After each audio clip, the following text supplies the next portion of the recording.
Son las 7 de la mañana con 18 minutos. Carlos María Viganó, ex nuncio apostólico de los Estados Unidos, exigió la salida del papado del sumo pontífice, el Papa Francisco, al asegurar en una carta de 11 páginas que el líder católico conocía desde el año 2013 las acusaciones en contra del cardenal Theodore McCarrick. La misiva es cuestionada por su tinte homofóbico y ha sido tildada de oportunista.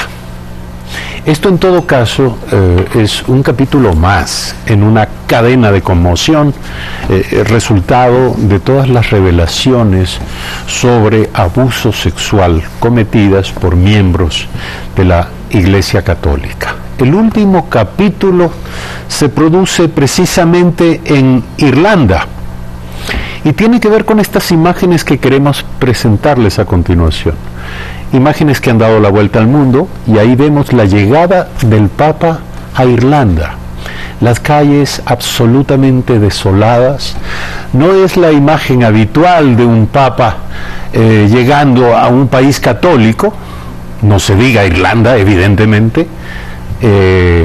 Ahí está el Papa móvil y ahí está el Papa Francisco recorriendo las calles como si estuviese llegando en horas de la madrugada, sin ninguna respuesta, sin el calor ni la recepción de los fieles.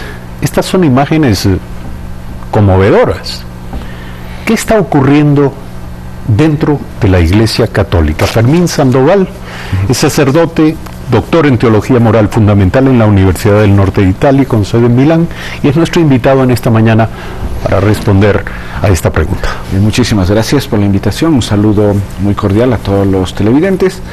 Lo primero que tengo que señalar es que, claro, como es una posición de una institución como es la Iglesia Católica, se tiene sus propios portavoces. Yo soy simplemente un lector, alguien que está al acontecimiento tratando de también pensar sobre lo que sucede. Entonces estamos igual, nosotros somos exactamente igual. Sí, exacto, esa es primero esa anotación. Y luego tendría que decir dos cosas. Esta crisis no es simplemente lo que el enfrentamiento, por decir así, como si fuera una guerra de ultraconservadores y ni siquiera inclusive de lo que serían, que ya está bastante mal, lo de los abusos sexuales. Se trata en la carta del ex nuncio de los Estados Unidos, Monseñor Carlos María Viganó, de una denuncia de una práctica en cuanto a la propia función de la Iglesia en Roma. Él habla de lo que ya el Papa Francisco puntualizó hace un tiempo, con sorpresa de todos. Él mismo estaba sorprendido porque dijo que había un lobby gay, dijo hace un tiempo. De alguna manera lo que viene a poner sobre el tapete es esto, porque muchas veces parece que existe esta influencia, sobre todo para lo que es la autoridad y el ejercicio de los altos cargos jerárquicos en la Iglesia Católica. A ver, vamos desglosando un poco lo que usted ha dicho. En primer lugar, ¿usted descarta que esto sea una reacción del ultraconservadurismo en contra del Papa Francisco?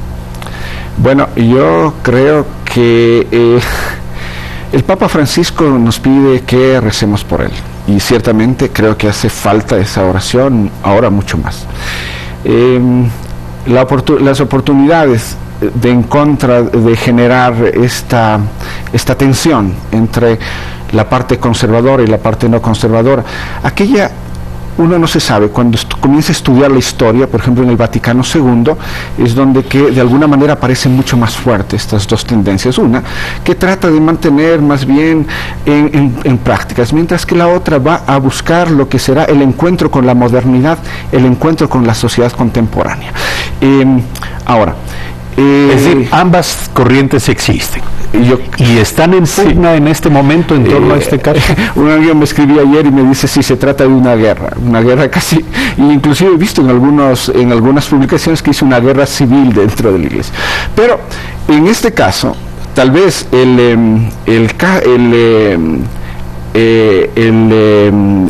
por decir así, esta declaración del arzobispo Vigano, que ha sido también enlistado en aquellos que serían ultraconservadores o conservadores con otros, ¿no? Pues presenta este descubrir ahora. Lo interesante es que esta práctica hay que corregir en la Iglesia, y creo que ese es el parecer del Papa Francisco. Ahora, el propio Papa Francisco en su encíclica, en su primera encíclica, la Evangelii Gaudium, habla de una realidad. Una cosa es la idea y otra cosa es la realidad a la que hay que enfrentarnos. Una cosa es que queramos decir, pues, cero tolerancia, etcétera, pero ¿cómo se ejercita eso? Y en este caso, parece ser que es un gran poder dentro de lo que es la propia Ciudad del Vaticano, ¿no? Ahora, lo que se dice es que Monseñor Vigano ya había sido previamente castigado, por decirlo de alguna manera, por Benedicto XVI, lo había dejado a un lado de un alto cargo administrativo en el Vaticano, lo había enviado a Washington de regreso a la curia norteamericana, y finalmente él tenía aspiraciones, eso es lo que se afirma, por supuesto, todas son especulaciones, tenía aspiraciones de regresar al Vaticano a un alto cargo con Francisco. Esto no se produce, y de allí el cálculo que algunos observadores hacen respecto de esta reacción violenta en contra del Papa Francisco, acusándole de haber conocido los casos de pederastia, de abuso sexual cometidos desde el año 2013, desde junio de 2013, cuando finalmente reaccionó mucho tiempo después, aproximadamente hace un año. Monseñor Vigano es de la provincia italiana de Varese. Me parece que es sacerdote de la diócesis de Pavía. Luego va a pasar a ser parte del servicio de la Nunciatura Apostólica, me parece que está en Irak, ¿no?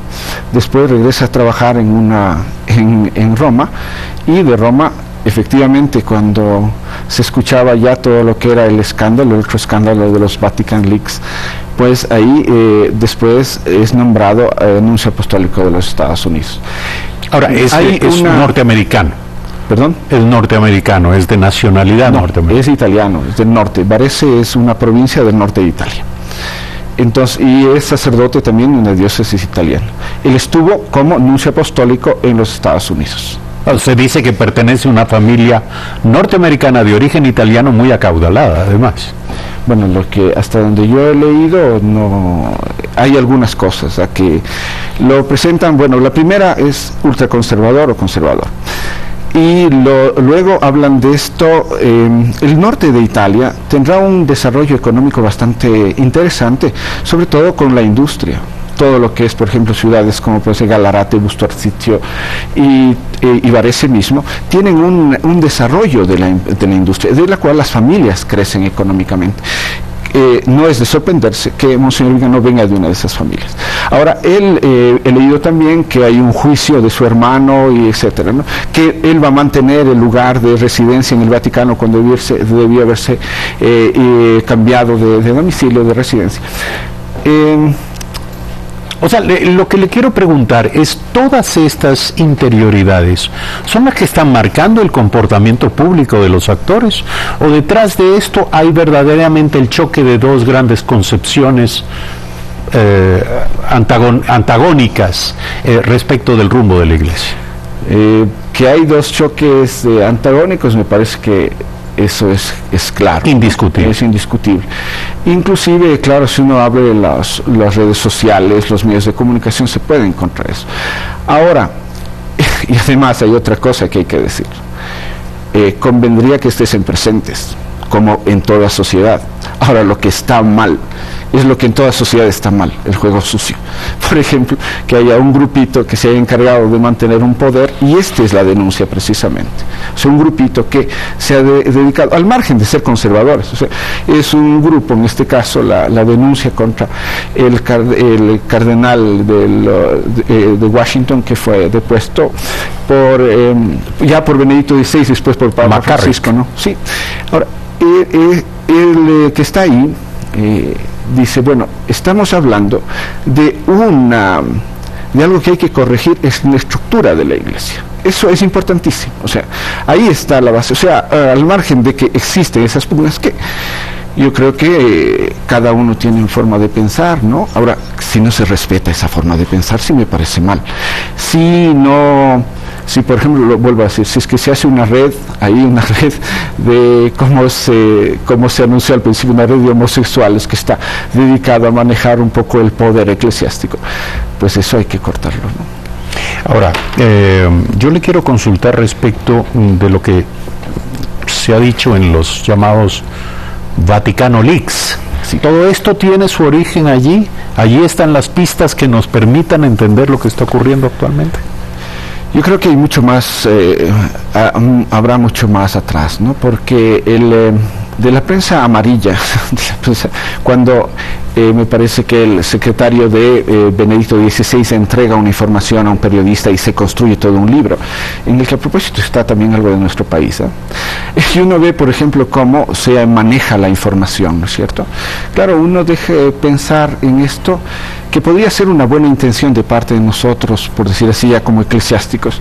Le podríamos llamar el síndrome de Noé, ¿no? O sea, Noé cuando se emborracha, prueba el vino, el pobre al final termina tirado, desnudo, y entra Kant y le ve, y claro, él va a avisar a los hermanos, y los hermanos entran vuelta caminando sin verle, le cobijan y después les tratan de cubrir todo eso, ¿no? Este hecho, el Monseñor Viganò utiliza una palabra, que es la palabra, me parece que es omertá, que es esta palabra, y habla de la impunidad, o sea, de un código del silencio. Eso nos suena a la mafia, ¿no? Y de hecho, una obra de Mario Puzo se llama así, de la mala vida, es un código de silencio, una forma de no dejar ver aquello que está dentro y está mal. Ahora, en esto, explíquenos nuevamente, Viganò es la derecha de la iglesia y Francisco es la izquierda, por decirlo de alguna manera.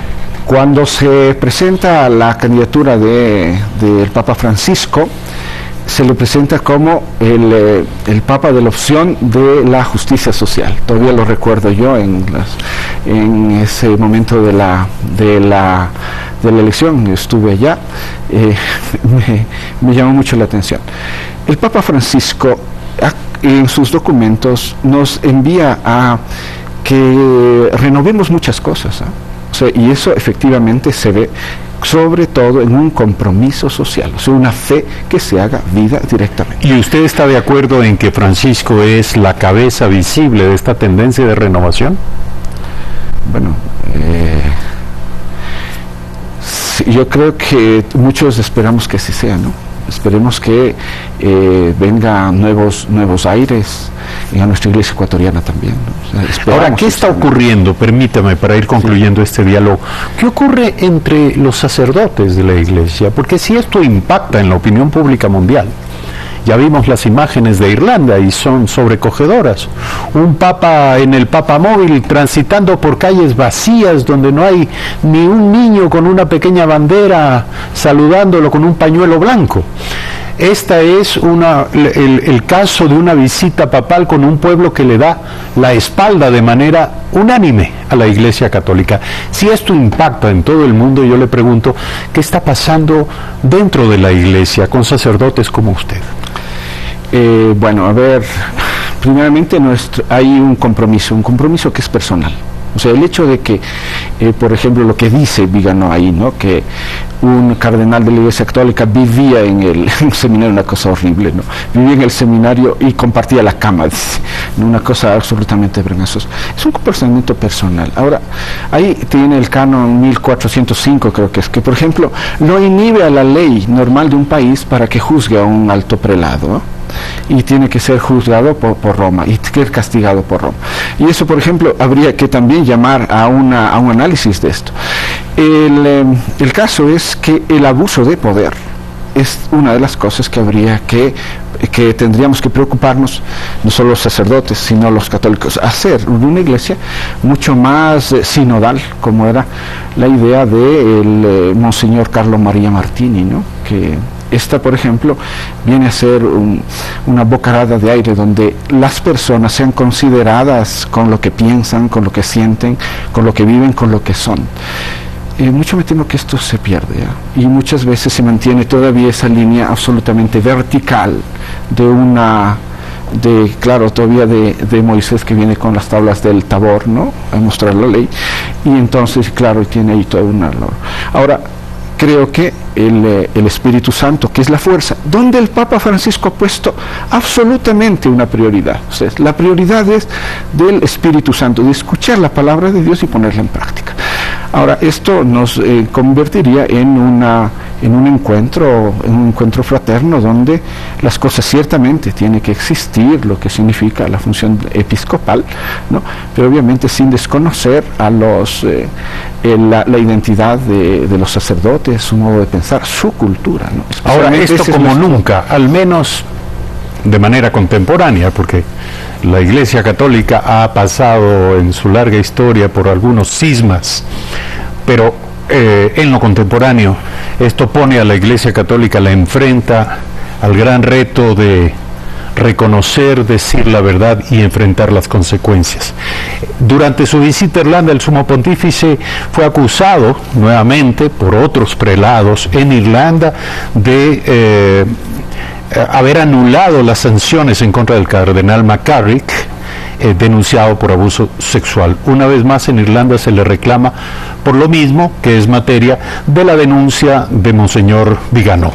Y el Papa Francisco imploró ayer perdón de Dios por las agresiones sexuales cometidas en Irlanda por sacerdotes católicos. Resulta ser que ahora son los fieles de la Iglesia Católica quienes deben considerar las razones para perdonar a aquellos que se suponía eran los que impartían el perdón en el pasado, y perdonar a aquellos y de alguna manera acompañar al Papa Francisco en esta suerte de cruzada por la verdad y por el arrepentimiento. Sí, yo quisiera despedirme anotando esto último, que me parece muy importante, y especialmente en nuestro país, que es un país católico, pero no hay que olvidar que hoy hemos visto en las peregrinaciones al Cisne, creo que 2 millones de ecuatorianos. Pero ¿dónde está el compromiso de fe? Porque no todo el que dice Señor, Señor, llegará al reino de los cielos. Y esto será interesante. Ahora, es un momento especial para la Iglesia, por el que todos estamos rozando, para que haya esta catarsis que desde hace siglos parece que hacía falta. Sí, sin embargo, todavía está pendiente el hecho de que los sacerdotes son ciudadanos. No están exentos de cumplir la ley y no están exentos de enfrentar las consecuencias por sus actos. Y habrá que ver cuál es la actitud de la Iglesia Católica ante la revelación de todos estos hechos que tienen que ver con verdaderos delitos que deben ser juzgados y penados. Fermín Sandoval, sacerdote católico, doctor en Teología Moral Fundamental por la Universidad del Norte de Italia, nuestro invitado en esta mañana. Gracias por aceptar la invitación.